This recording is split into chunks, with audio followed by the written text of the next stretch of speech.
Hello again. Has anyone ever asked you if you'd like to know the exact date that you will die? Some people would absolutely wish to know.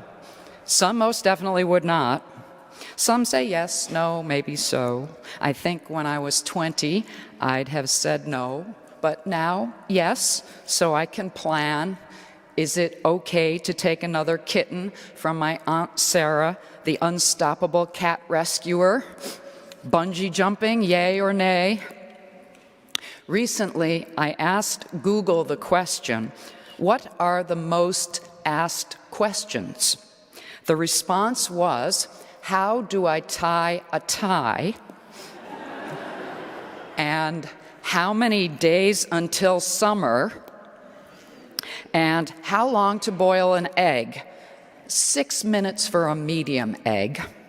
And how to take a screenshot? I'm guilty of that one. What time does McDonald's stop serving breakfast? 10:30 on weekdays, but on weekends it does vary. Where is your appendix? Uh-oh. And what is the meaning of life? And finally, did Jesus ascend to heaven? To this last one, a scientist responded, I don't know because I wasn't there, but if he did, he lost consciousness at 30,000 feet.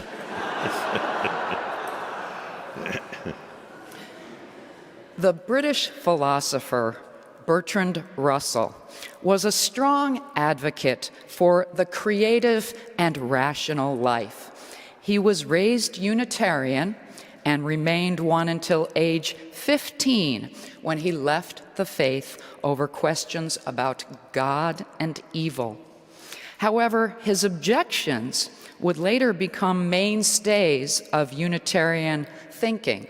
Thus, I'm reminded of Ralph Waldo Emerson, who left Unitarianism over the issue of Holy Communion and other misgivings, but we later came around to his way of thinking on many things.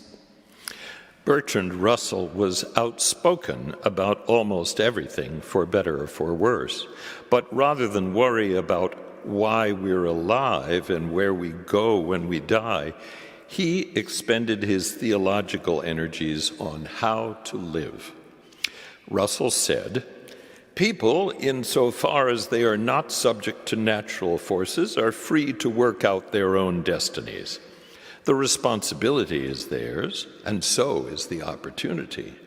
The best way to overcome any fear of death, so at least as it seems to me, is to make your interests gradually wider and more impersonal, until bit by bit the walls of the ego recede, and your life becomes increasingly merged in the universal life. An individual human existence should be like a river, small at first, narrowly contained within its banks, and rushing passionately past rocks and over waterfalls. Gradually, the river grows wider, the banks recede, the water flows more quietly, and in the end, without any visible break, they become merged in the sea and painlessly lose their individual being. The people who in old age can see their lives in this way will not suffer from the fear of death, since the things they care for will continue. And if, with the decay of vitality, weariness increases, the thought of rest will not be unwelcome. I shall wish to die while still at work on something, knowing that others will carry on what I can no longer do, and content in the thought that what was possible has been done. Bertrand Russell was a man who practiced what he preached and was convicted several times for giving anti-war lectures.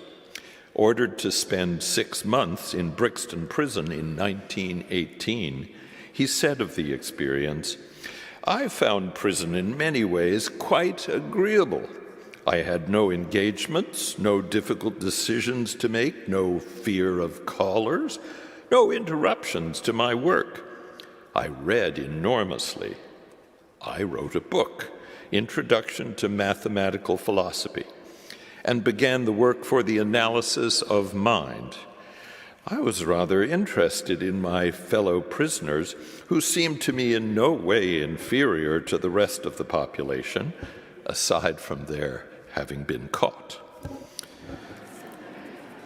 While Russell was reading Lytton Strachey's book, Eminent Victorians, he laughed out loud in his cell, which prompted the warden to intervene and remind him that prison was a place of punishment. While Bertrand Russell was busy rabble-rousing, a shy and solitary American playwright by the name of Thornton Wilder was winning Pulitzer Prizes for his work, and Edward Albee described Wilder's Our Town as the greatest American play ever written, which is perhaps a little surprising since Edward Albee famously trafficked in contentious intimacy, self-delusion, dashed hopes, excessive drink, recriminations, and existential dread. But Thornton Wilder liked to contemplate the idea of being alive, perhaps because he studied archaeology in his youth.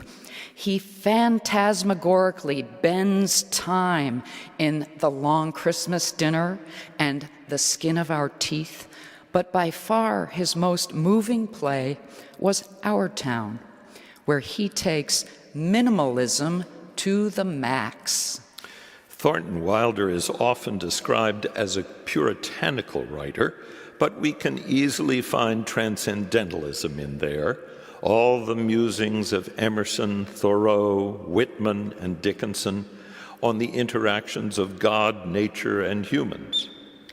Wilder examines life and death, connectedness, individualism, and of course, the relentless passage of time. He also includes the Buddhist notion of a cyclical existence. The wheel of life turns visibly before our eyes. There are no sets in Our Town, aside from a few chairs and ladders and whatnot. Meantime, the town of Grover's Corners could be anywhere, since universalism is at its core. You, the audience, have to imagine the houses with white picket fences, the cows, baseball diamonds, and even the soda fountain. A stage manager functions as a folksy narrator, or oversoul, or Greek chorus. Young George Gibbs is an all-American boy who loves baseball and has trouble with math. So he gets help from his neighbor, Emily Webb, on whom he also happens to have a huge crush. Emily is more reserved, but we can tell she feels similarly about George. Studying soon leads to marriage. The final act takes place 9 years later in a cemetery on a hilltop overlooking the town. Emily has died in childbirth, but she's allowed to return to Earth to relive one day, her 12th birthday. She happily watches her parents and some of the people from her childhood for the first time in years. However, her delight quickly turns to pain as she realizes how little people appreciate the simple joys of life. I can't go on. It goes so fast. We don't have time to look at one another. I didn't realize. So all that was going on, and we never noticed. Before returning to the graveyard for good, Emily says, "Wait, one more look. Goodbye, goodbye world. Goodbye Grover's Corners, Mama and Papa. Goodbye to clocks ticking and Mama's sunflowers and food and coffee and new iron dresses and hot baths. and sleeping and waking up. Oh, earth, you're too wonderful for anybody to realize you. Emily looks toward the stage manager and asks abruptly, do any human beings ever realize life while they live it, every minute? He responds, no, the saints and poets maybe, they do some. Emily returns to her grave beside her mother-in-law and watches impassively as George arrives and kneels, weeping over his lost wife. They don't understand, Emily says of the living. The stars come out over Grover's Corners. A clock is heard striking the hour faintly in the distance, and the stage manager wishes the audience a good night. In Thornton Wilder's world, death is just another cycle on the cosmic wheel and not a big deal. The real tragedy is living life without paying attention. Carpe diem is Wilder's obvious takeaway. Seize the day, hardly an original thought.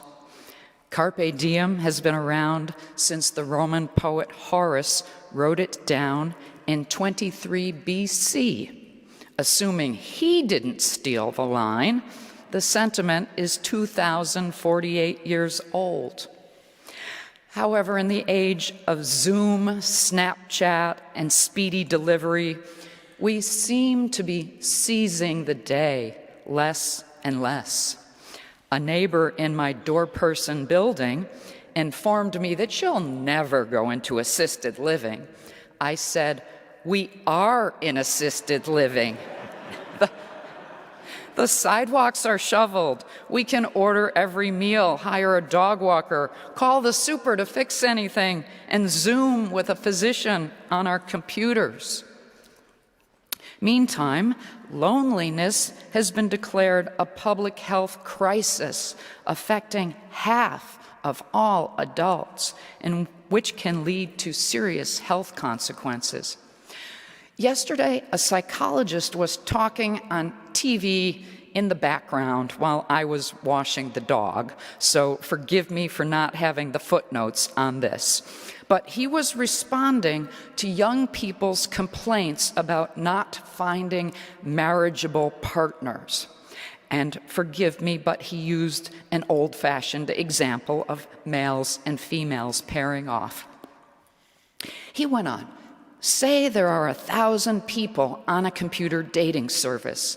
The men go through the pictures, and all of the men decide they only want to date 6% of the women, basically the same 6%. The women go through the pictures, and they all want to date the same 4% of the men. So 95% of the enrollees are coming up empty.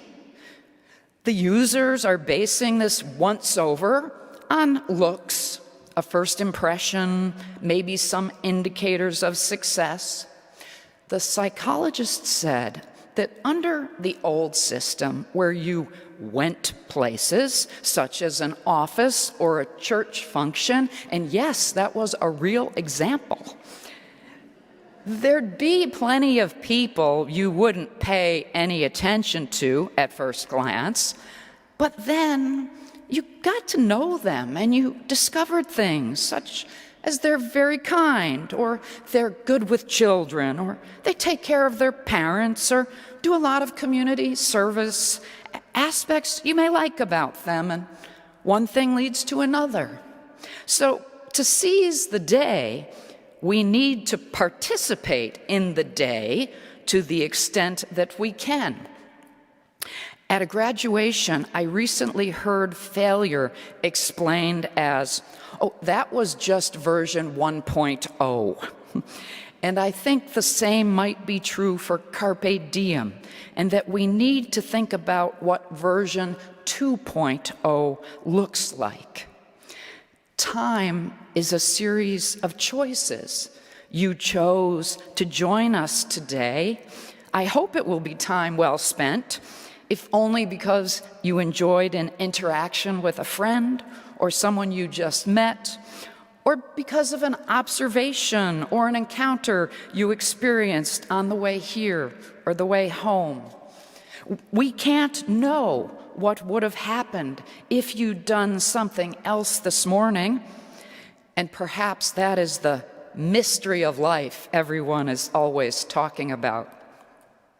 It was surely the reason that when I was young, mothers told us girls to fix our hair and put on some lipstick, even if we were just going to the mall, because you never know what might happen. However, I didn't like lipstick and didn't spend much time at the mall, but rather at the racetrack, because my mom's brother was a police reporter and his Runyon-esque pals were inveterate chance takers. And they liked to say, "You've got to be in it to win it." So let's live in it and love in it and try to find the value in every single moment of it. Thank you.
Sing out, though the story never ends. Let's sing.